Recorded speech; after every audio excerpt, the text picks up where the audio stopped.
Hey guys, down there. Hey, Tina. How are you?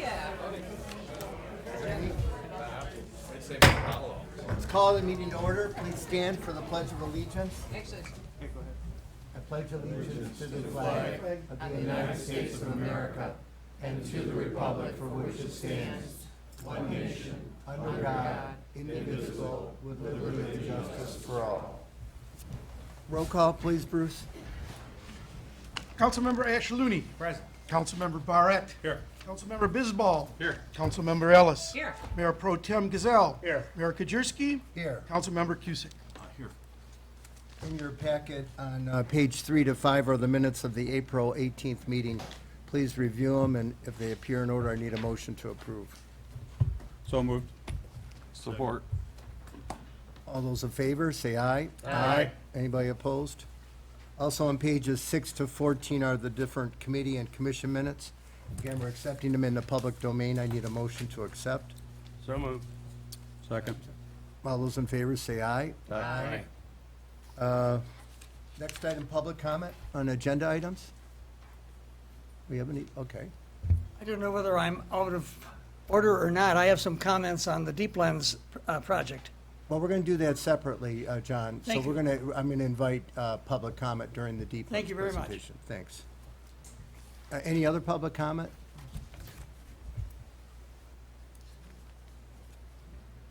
Good evening, Gloria Antone. I'd like to know about the park.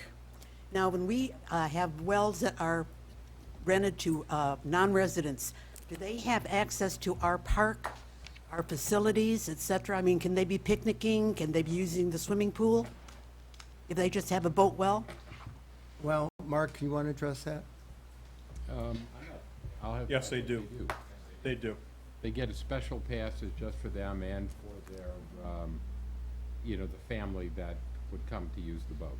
Because I've had residents complain to me that there are so many non-residents using our park that they find it inconvenient to go there. So I'm just wondering what the access was for non-residents. Are we becoming a public park? I think there's only 12 wells that are non-residents. I think that's what it is. I'd have asked Tommy, but last time there was only 12 wells rented out, so. But they can bring in family, friends, and whatever, right? For boating, It'd be voting. for boating. And they can't picnic? Supposed to They be, can't use our pool? supposed to be very limited, they're, Then how do you know? I mean, who checks? That's what I say. These residents are telling me, they say, oh, heck, go to the park, and it's full of non-residents. And I thought to myself, that doesn't sound right. That's not what I'm paying my taxes for. well, we're closely monitoring it, Gloria, and we're thinking about moving to a bar cart system for access in the future. Okay. Well, thank you very much. Okay, thank you, Gloria. Any other public comment? If not, this is the delightful part. Chief, we are swearing in a new public safety officer. Good Look how evening. young and vibrant he is, too. Good evening, Mayor and Council. I'd like to introduce Zeph Boyai. Zeph's 26 years old, and joining Zeph tonight for his swearing in is his wife Jennifer, his children Giovanni, Alexander, Stella, and Marco. Welcome. And his father Pashko and mother Mara. Welcome. At 11 a.m. this morning, Zeph graduated from the 101st class with the Macomb Police Academy. Zeph finished in the top of his class academically, physical fitness training, and on the firing range. Zeph was born in Detroit and raised both in Hamtramck and Macomb Township. He attended Dakota High School. Zeph came to us certified as a firefighter 1 and 2 from the Oakland County Fire Academy, and he obtained his paramedic license through Baker College, his critical care paramedic certification through the University of Maryland, Baltimore County, and also brings to our Grosse Pointe Shores Medic Service an EMS Instructor Coordinator certification, which takes approximately an additional year to earn after your certification as a paramedic. In short, Zeph is one hell of a medic. The director of the Macomb Police Academy, Raymond Maxud, called me and indicated that Zeph was an excellent recruit, very respectful to the staff, and Ray promised that he would be low maintenance. That is always a plus for a chief. Zeph, I too am very proud of your numerous accomplishments. I want you to keep safe out there. I'm pleased that my officers tonight have chosen to join us, and several joined me at the Police Academy today for the graduation. Interestingly, Zeph's hiring marks the 6th officer, or 1/3 of the department, that I have hired in my tenure here at Grosse Pointe Shores. I'm very proud of Zeph, and I think he will have a tremendous career here. After the mayor completes the oath of office, Zeph has requested that his wife Jennifer will pin on his shield. Mr. Mayor? Thank you, Chief.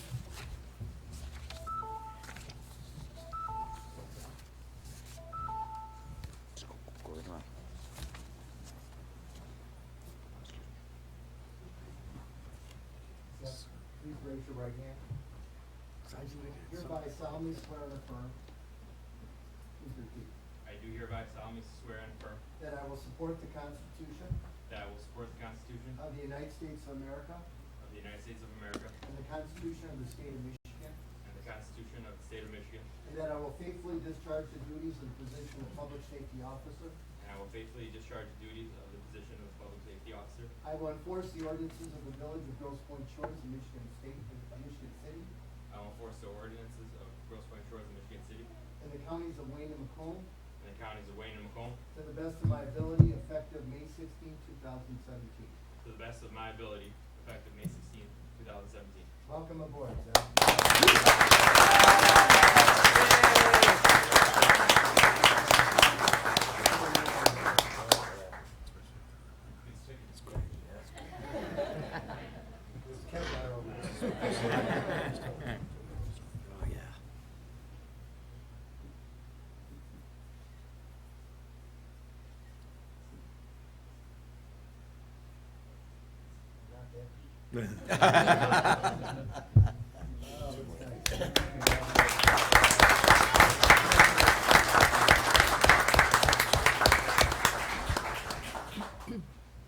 We have one additional tradition in Grosse Pointe Shores, in that we like to present the women in the officer's family with a rose. So, Jennifer?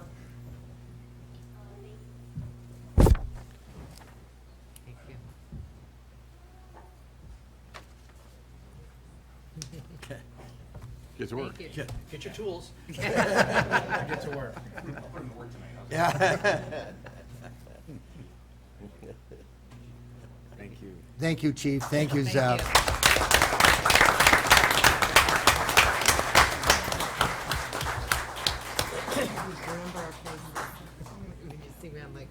Oh, You never see it.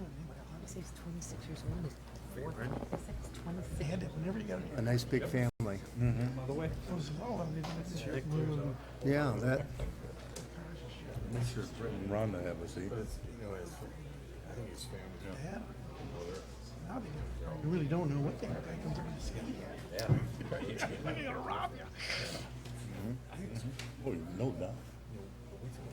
I don't think it's a Polish thing. I think they get those. Oh, they cleaned them up. Yeah, I think so. I don't see any torches.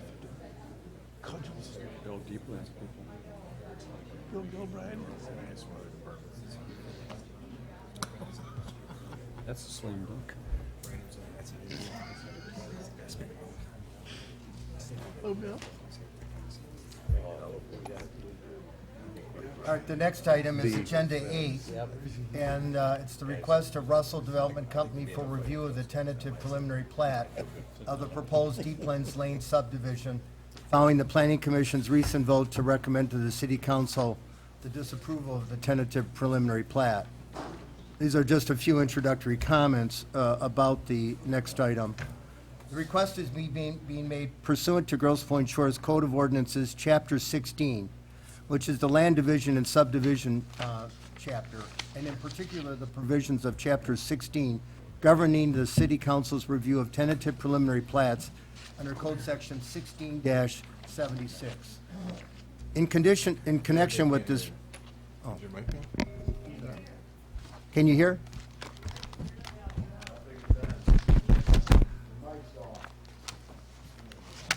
Is that better?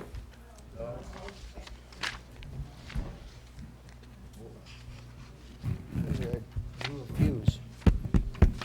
You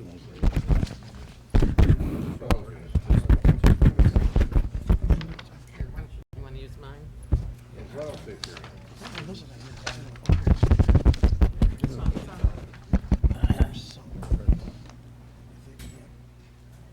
In connection with this request, is that better? I pulled that plug. Also before the city council tonight is the city council's consideration pursuant to Grosse Pointe Shores Code of Ordinances, Section 26-291, of the potential granting to Russell Development Company Again. of a variation.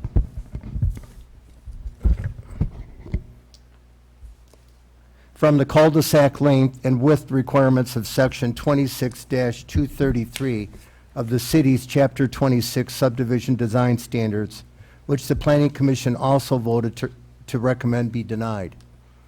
Note that these are not matters presented to the City Council acting in its role as the city's zoning board of appeals under Chapter 40 of the Zone Code of Ordinances.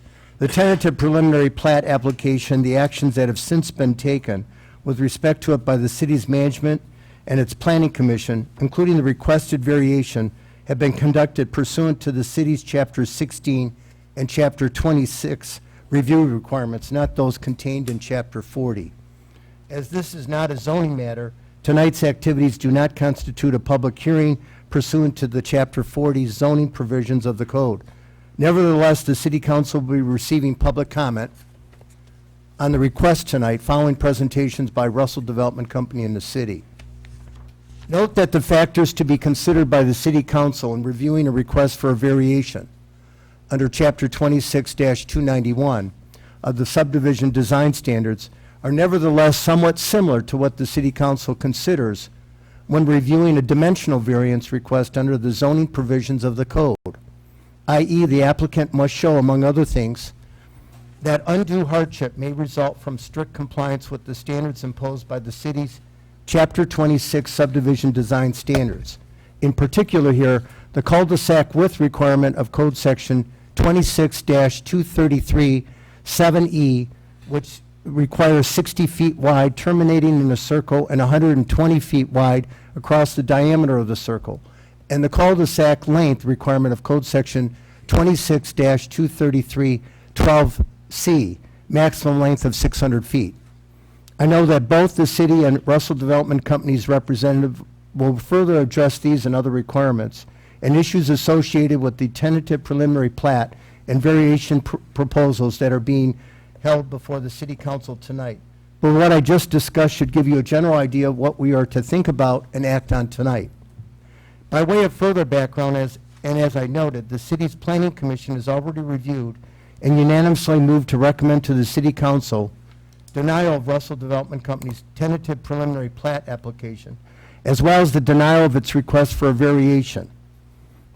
It's called a deviation under the provisions of the city's Code of Ordinances that pertain to Planning Commission review of plat submittals, though the standard for recommending approval or denial of a deviation is somewhat similar to our undue hardship standard for considering a variation.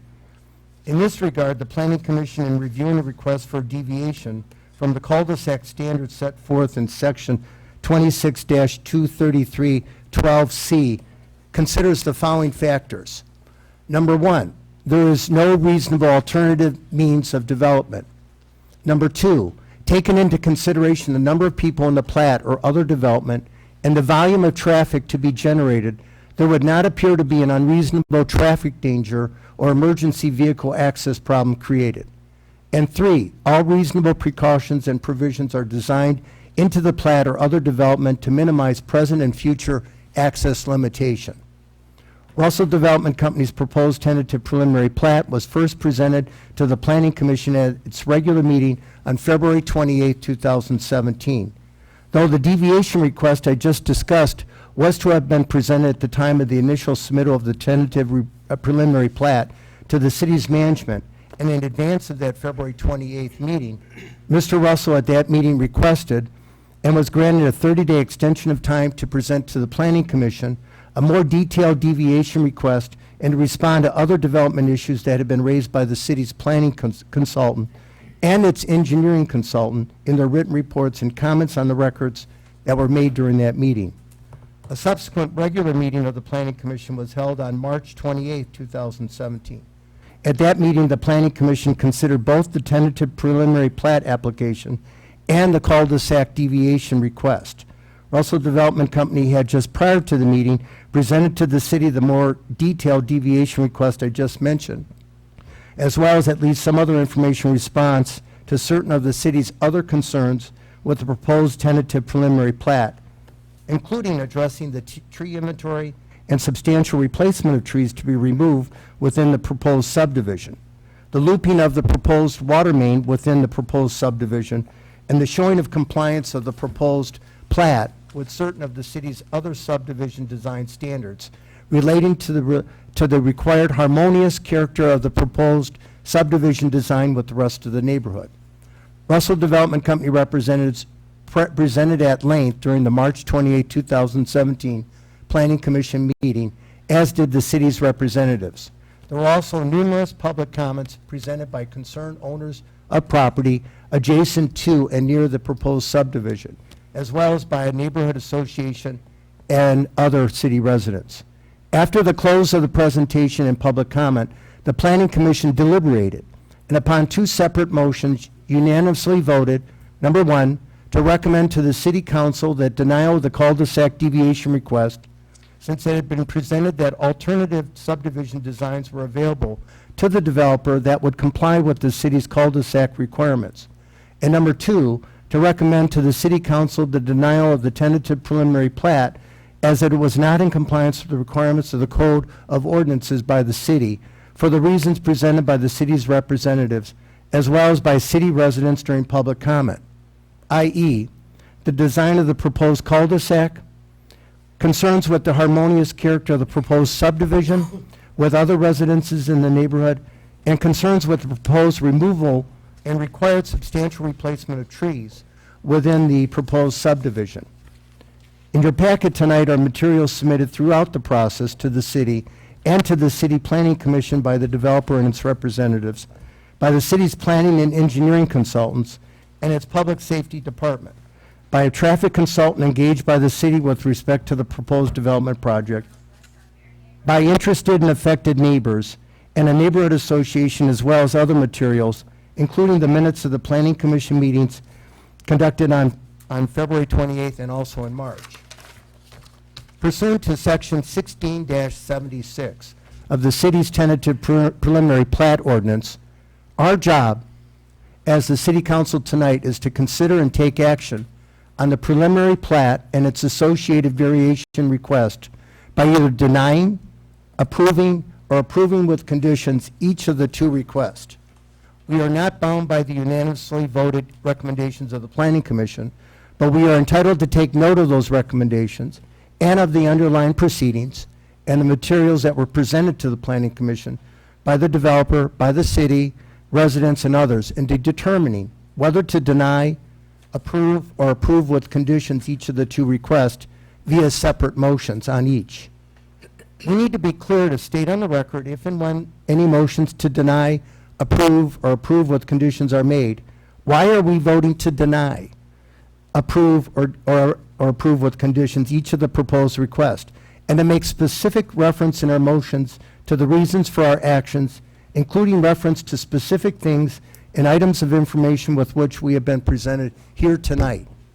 With regard to the conduct of the meeting tonight, we're going to hear first from Russell Development Company and its representatives, then from the city's representatives, and then take comment from members of the public before closing the presentation and comments so that the City Council can then deliberate on the matters presented. We ask that all comments and presentations of the public and others, including those made by the developer and the city's representatives, be courteous and respectful, that they are not repetitive of earlier comments or presentations made, and that they be limited to approximately 5 minutes each. Thank you, and I now open the floor to Russell Development Company.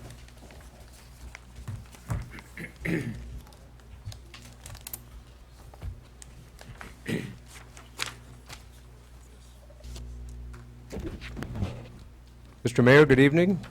Members of the Grosse Pointe Shores Village Council, good evening. My name is William Gilbride. I'm an attorney here in Michigan.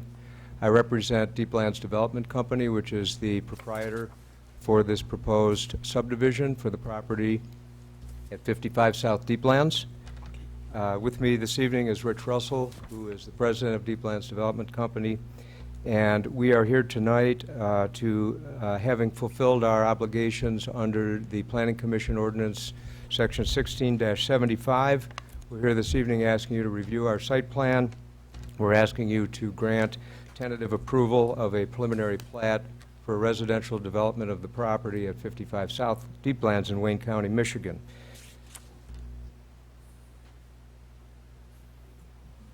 As you indicated, Mr. Mayor, we started this process last fall by making application for a residential subdivision in the R12 district of this village of Grosse Pointe Shores.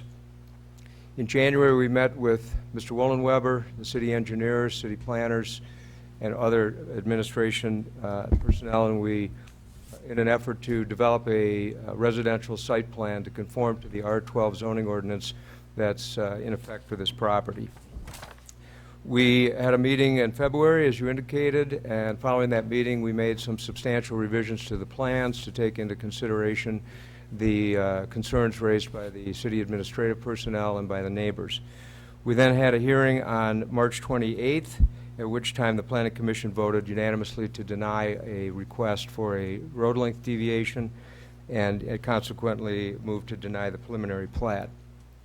To the extent the message you read before the meeting today differs from the minutes of the Planning Commission meeting, which are already of record, I'd just like to say I think we object to those. I don't believe everything that you read is set forth in the Planning Commission meetings, and we intend to stand on those.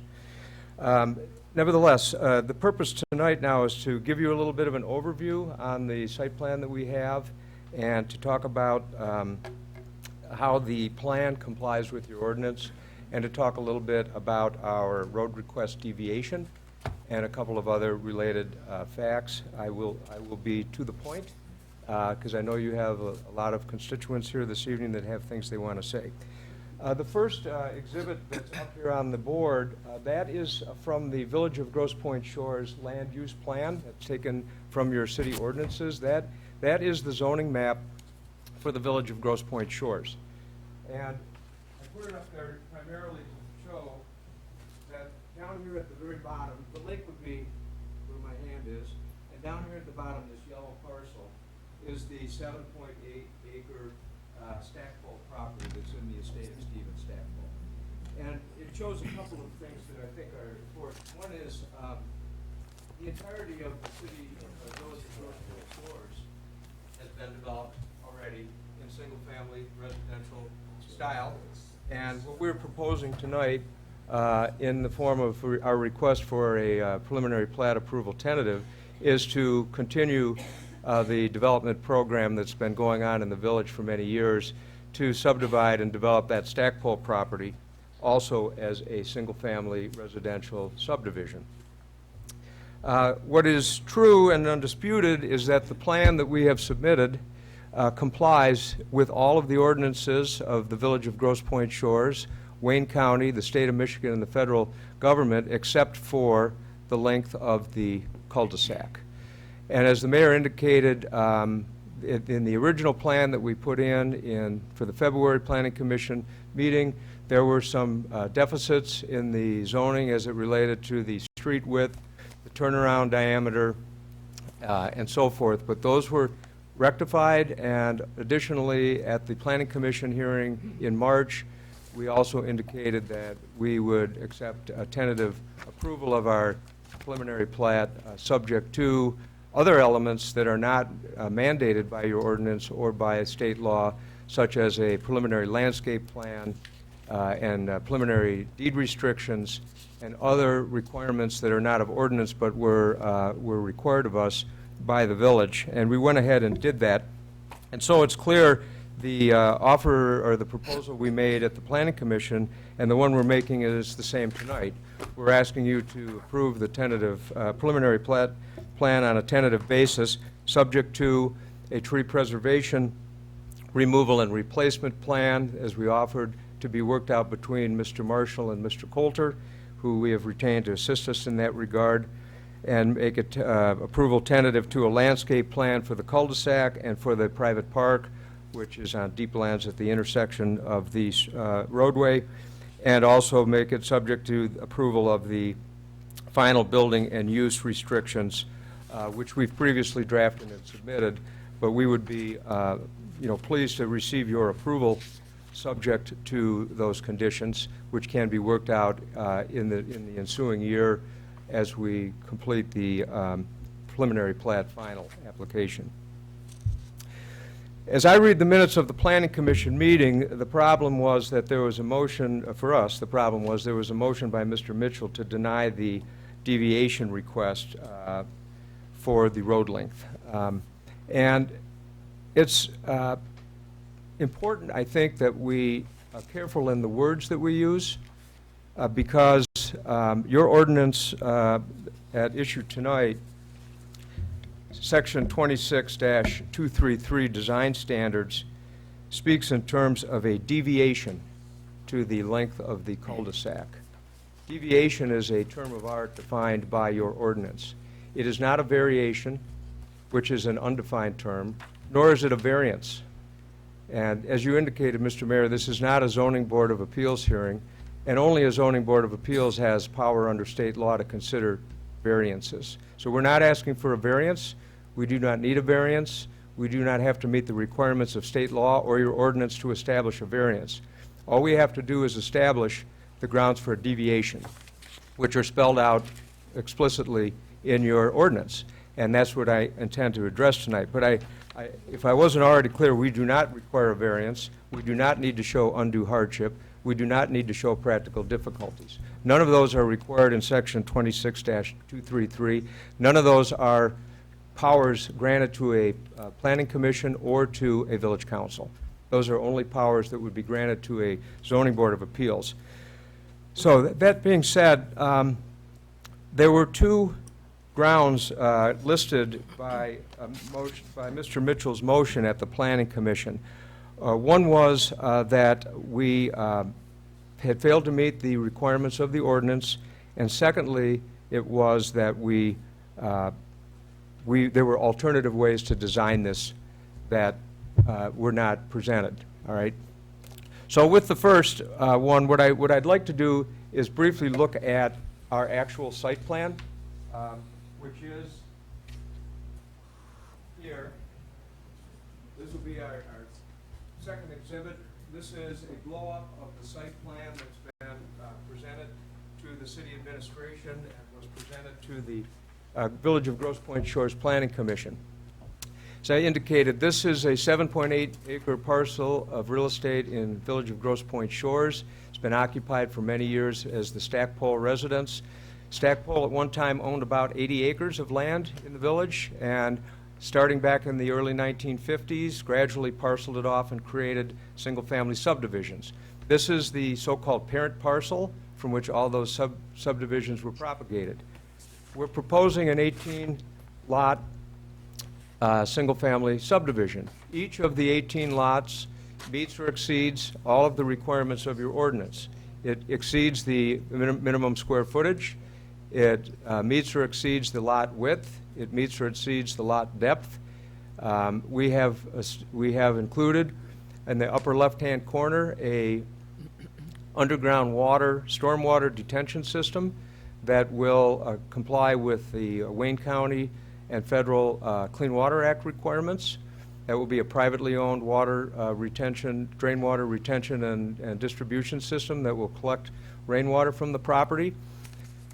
We have enlarged the size of the turnaround to meet the requirements of your public safety director and the ordinance of Grosse Pointe Shores. And I will point out that your ordinance is more restrictive or requires a larger turnaround than Wayne County, which is what we had originally done, but we have enlarged it to meet the requirements of the Village of Grosse Pointe Shores, too. So the plan, as I indicated, in every respect fulfills the requirements of your ordinance. And one of the other kind of soft considerations is whether or not the plan is in harmony with the community. And as these lots exceed the minimum standard and are very close in size to the standard of average size of all the lots in the neighborhood, as is shown on our first exhibit, the plan, And because the village of Grosse Pointe Shores is largely already developed with single-family residential subdivisions, we feel that this proposed development is absolutely in keeping with and harmony with the existing plans for Grosse Pointe Shores. It meets the Grosse Pointe Shores master plan that was adopted in 2009, and otherwise is not the least bit inconsistent with what your land development plans have been over the recent, since the 50s when the Stackpole property began to be developed. Okay, with reference to the road request deviation, let me back up one last thing. As a result of as a result of the February Planning Commission meeting, as I mentioned, we changed the turnaround radius on the cul-de-sac. We agreed to loop the water main, so there will be, rather than a dead-end water main, this water main will be buried through a underground boring unit and will reconnect. It'll be a fully looped water main, which was one of Mr. Schulte's concerns. As I indicated, we did present deed restrictions that incorporate all of the Village of Grosse Pointe Shores zoning and development ordinances, specifically Article 7. And we also adopted the Article 40-172 and 173, which are the site plan approval procedures of your ordinance. So we believe we've met all of those requirements of the ordinance. In reference to the in reference to the road length deviation, your ordinance is very succinct, and it's worth just reading verbatim. Section 26-233 says, cul-de-sac, 60-foot terminus in a circle, and 120-foot diameter in a residential subdivision, which we've met. That's item A, or E, actually. 12B says the permissible length is 600 feet. And our proposal is about, well, there's been several different measurements. It's somewhere between 815 and 850 feet, depending on who's measuring it. The ordinance provides that a deviation may be made from the maximum possible length of 600 feet if the following standards have been met. And I'd like to now address each of those standards briefly.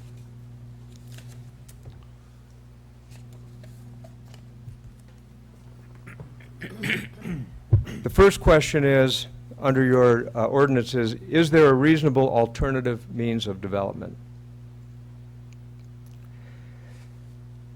This parcel of land is neither square nor rectangular. And as a result, it has created some difficulties in trying to develop it as a conforming with a shorter than 600 foot or shorter road. The parcel cannot be, is not large enough to put a U-shaped road in there because of two other provisions of your ordinance, one of which requires that there be no street angles of less than 90 degrees. And the other ordinance, that section, let's see here, 226-233-11A2, the tangent circle would deflect at an angle of more than 10 but less than 90 degrees. And that is going to be depicted in our Exhibit 3, which was our attempt to create a U-shaped road on this parcel. You will see that because of the irregular shape of the parent parcel itself, you cannot have a second road angle that is greater than 90 degrees or greater. And that's even on a proposal where we reduce the number of lots significantly, but it's impossible from our engineering and our calculations to have a U-shaped road because of that ordinance. A second attempt was made to develop it with, I will call it sort of U-shaped parcel. That's depicted in our next exhibit. This provision of the ordinance, which is 23311 again creates some non-conforming lots that violate your section ordinance 16184 because the lots do not comply with the Michigan Land Divisions Act. They're too narrow for their width, and so we can't develop it that way. So trust me, we've been trying since last October to come up with a conforming single-family R12 residential proposal that will meet all of these sections, and as a result, we've not been able to come up with one, notwithstanding some statements by city officials at the public hearing of the Planning Commission that there were alternative plans that conformed. We've not been able to come up with one without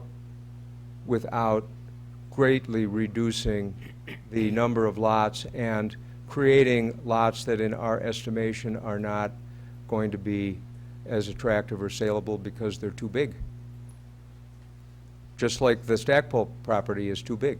People don't want to live on an 8-acre parcel. People are looking for things that are more manageable. Yeah, so because of these angles, even a cul-de-sac of 14 or fewer lots will require a cul-de-sac length deviation. A second reason is, well, I guess I mentioned, the minimum lot size, minimum lot width, setback, road dimensions, turnaround radii, stormwater management, and a number of other elements, tree preservation, impervious surface, a total amount of concrete. Each of these variables affects one or another of the objectives of the ordinances. And so as we've worked through this process for the last 6 months, the one we've presented is able to satisfy everything of your ordinance and the county and the state and the feds except for the length. I mentioned the glooped water. We covered all of that.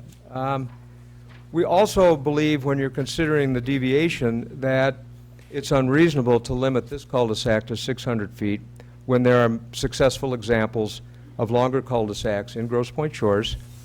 Willow Tree's got 28 lots. Fordcroft's got 28 lots. Regal Place has 19 lots. Michaud has 15 lots. Our cul-de-sac would service 14 lots with 4 on deep lands. And creating the through street as we depicted in the earlier drawing, well, let me back up. You'll also see how long these other streets are. I guess I had my numbers wrong. We're looking at Colonial is 2,040 feet. Willow Tree is 1,510 feet. Fordcroft is 1,420 feet. Regal Michaud is 1,320 feet. Stratton is 855, and Deeplands Lane would be 852. They're all in the R12 or the Colonial District. So again, when we're talking about whether there's a reasonable alternative, I think we have to look at what the existing development plan has been in the village when measuring that. If you look at the city's traffic analysis that was presented to the city administration and the planning commission from TIA, they never took these other ordinances that the village has and applied them to our plan. They simply said, your ordinance says 600 feet, and this is not 600 feet. There was nothing in your 2009 master plan when, by the way, this ordinance was in effect, and there were all these streets that violate it. There was nothing mentioned in your master plan about, oh, by the way, we need to deal with the fact that we've got 6 streets in our community that are already developed that violate our ordinance. We have an ordinance, but apparently it wasn't even noted in your master plan that you have these apparently non-conforming streets. So we don't think a modest deviation request is a problem when you compare this parcel to the ones that are already developed. The second consideration is, in your ordinance, is taking into consideration the number of people in the plat or other development and the volume of traffic to be generated. Would there appear to be any unreasonable traffic danger or emergency vehicle access? Well, because this parcel is zoned R12, there are fewer lots in the proposed plat than there would be if this parcel were located in the R10 district.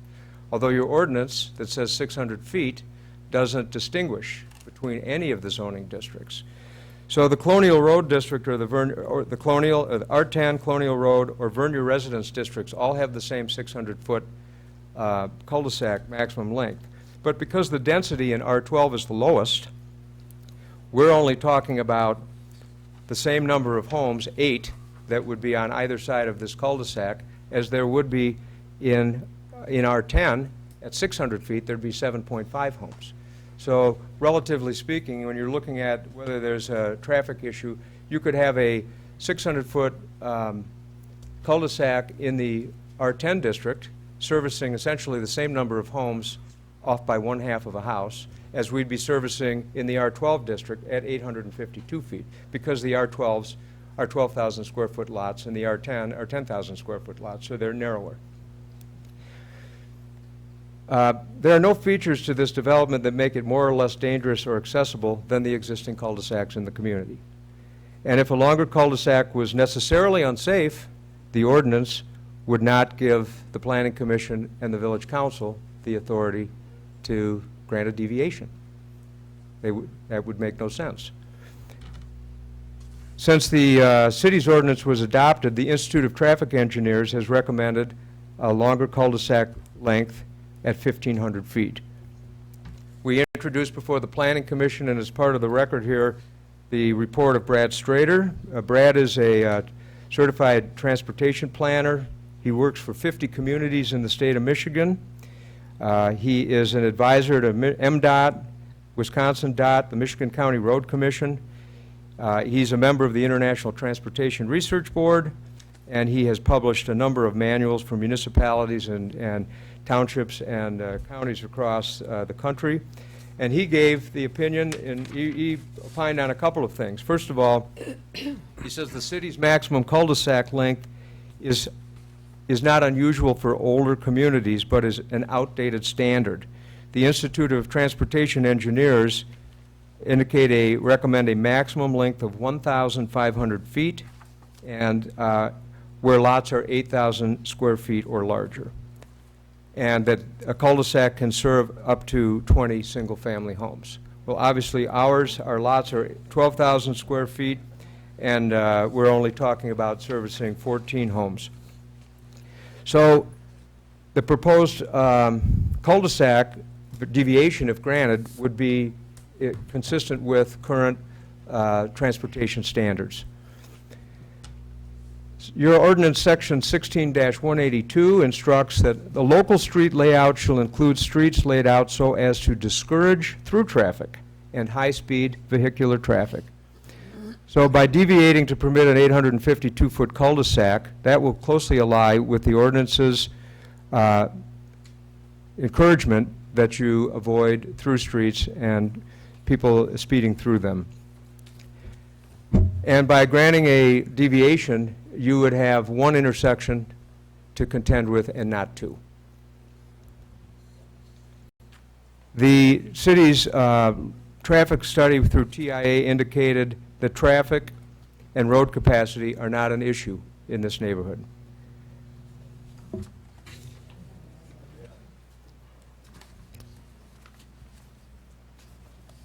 The final requirement under the ordinance, and then I'm almost done, is that all reasonable precautions and provisions are designed into the plat or other development to minimize present and future access limitations.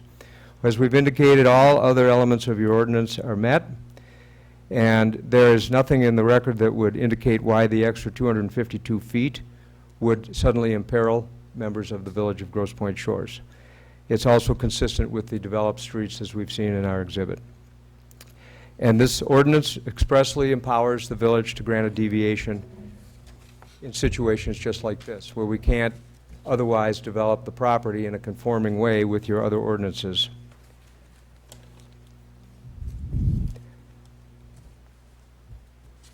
The other item that was raised in the minutes of the Planning Commission meeting from March 28th was that a statement that the motion was predicated on a statement that there are, quote, other ways to change the design based upon Carlisle Wortman's comments. And I will tell you, our client has a lot of money tied up in this property, and we have been trying for about 6 months to come up with something that's going to work, and we have not been able to come up with a plan, given the odd angle of this parcel, that would get the kind of conforming lots to it that we have proposed here. We've tried several alternatives, which we've indicated, and Mr. Wortman's office has never been willing or able to tell us what plan they think, or he thinks, would conform. And so we're left to speculate as to what that would be. And my last point is this. In Michigan, to be valid, a zoning ordinance must advance a reasonable governmental interest. That's the seminal rule. And so when we look at our request for a deviation in this case, what governmental interest is the 600-foot cul-de-sac length advancing? We have numerous examples in Grosse Pointe Shores of safe, successful, fully developed cul-de-sacs well in excess of the 600-foot minimum. Based upon the TIA report and the Strader report, the 600-foot maximum bears no actual relationship to public health, safety, or welfare. Arbitrarily limiting a cul-de-sac to 600 feet when the national standard is 1,500, and there are numerous existing streets of greater than 600 feet in length, would be completely arbitrary, absent some showing of a real reason.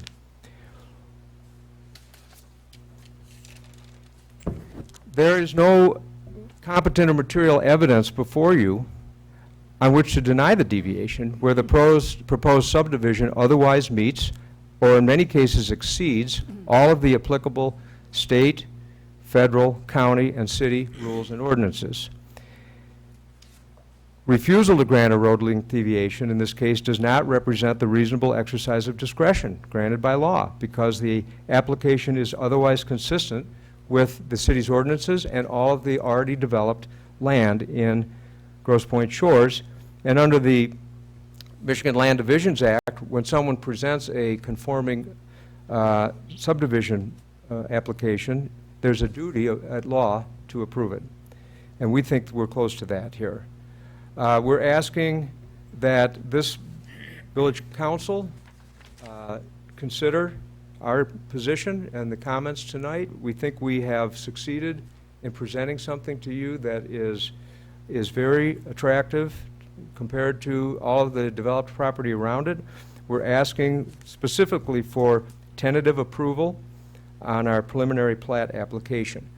Mr. Russell's here with me this evening, and we are both here to answer any questions that you may have concerning anything I've said, or the application itself, or the exhibits that we have presented to you tonight. And I thank you all very much for your courteous attention to my long-winded presentation. Thank you. Well, thank you. Richard, do you want to speak? Or I have a couple of questions. As far as the homes, what do you anticipate the average square footage will be for each home on these lots? Our experience in building Grosse Pointe, I've been a builder here in town for 39 years, and I can tell you that the average home will be somewhere around 4,000 square feet. okay. Three-car, attached garage, 4,000 square foot home. Will there be any architectural restrictions that you put on these homes, style-wise? We submitted a set of subdivision restrictions pretty much identical to the ones that are recorded for the Deepland subdivisions number 1 and 2. And we submitted those to the planning commission back in February and March. And I would say there's some bricks, kind of brick that we don't want to use. We certainly have to comply with the height limitation of 30 feet. The ordinance already contains a number of design elements that you've broken down by areas of the city. And when a builder comes into town and wants to build a home, part of the permit application is that the city planner reviews that to make sure that that home does comply with those architectural design standards for that particular area or that particular block. So we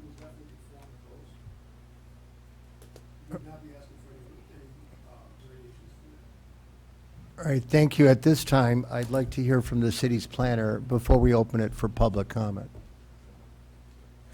Thank you. David Skirdo, city planner. We reviewed, I'm going to summarize a letter that was, am I here? Can you hear? Is it working now? Yeah. Is it going now? Yeah. Okay, I got real close to the mic.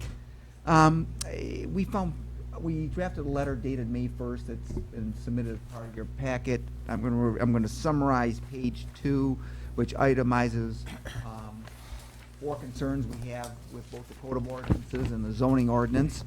I'm not sure everybody has that. Does everybody have that out? Okay. Section 26, our first item is section 262337E, states that cul-de-sacs must be 120 feet in diameter.